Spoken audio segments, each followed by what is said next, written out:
Hello, I'm Wilson Pruitt, and you are listening to the History of Methodism podcast, online at historyofmethodism.wordpress.com.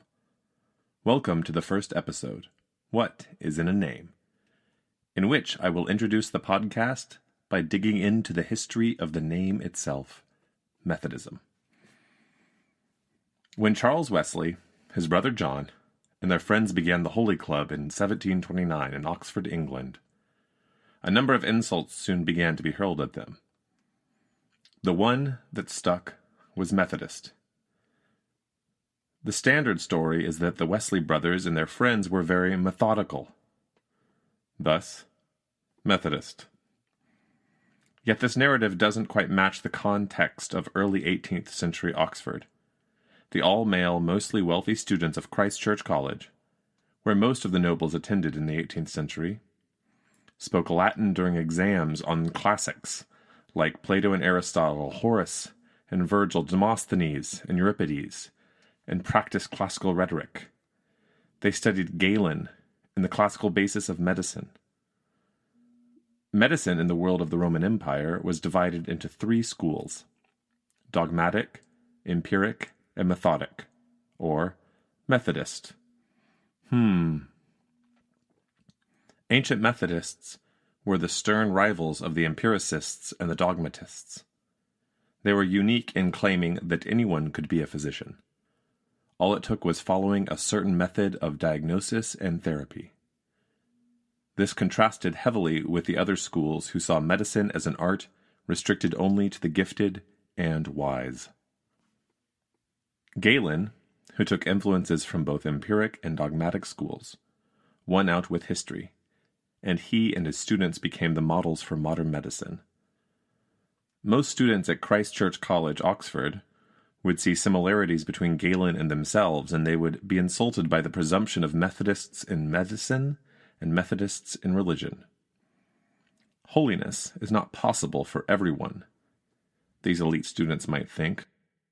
The elites at schools like Oxford and Cambridge were, like what Barry Switzer once said, born on third, but think they got a triple. Is holiness for an elite few, or possibly for all?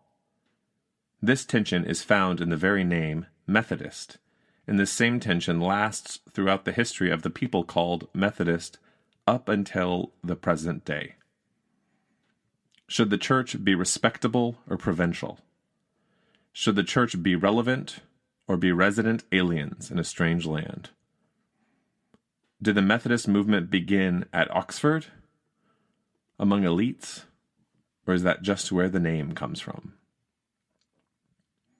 My name is Wilson Pruitt, and I am a United Methodist pastor in Austin, Texas. I often ask other clergy or academics, "What is a Methodist?" to see how they respond. Sometimes the response is theological. For instance, they mention sanctification or free will. Sometimes the response is moral, and they mention Wesley's general rules of first do no harm, do all the good you can, and follow the ways of God. Sometimes it is the hymnody. Sometimes it is social activism. Sometimes it is the theological understanding of the combination of the head and the heart in the life of faith. Sometimes they can't give a good answer at all. John Wesley had a number of pamphlets about the meaning of Methodist. On more than one occasion, he defined the term as someone who loves God and neighbor fully. So is a Methodist only the perfected Christian? Or is a Methodist the mass of people who show up on Sunday, trying to live a humble faith in this broken world? What I would like to suggest with this podcast series is that we cannot understand what a Methodist is without understanding history. We cannot understand John Wesley without understanding where and when he lived, what he read, how he acted. In order to see the future of the people called Methodist, we need to better know its past. In the same way, to better know John Wesley, we need to better know his past. So to begin this series, we are going to start over 200 years before the birth of John and Charles Wesley with Martin Luther. I hope to publish twice a month, which means it will take about a year to even get to the Wesleys.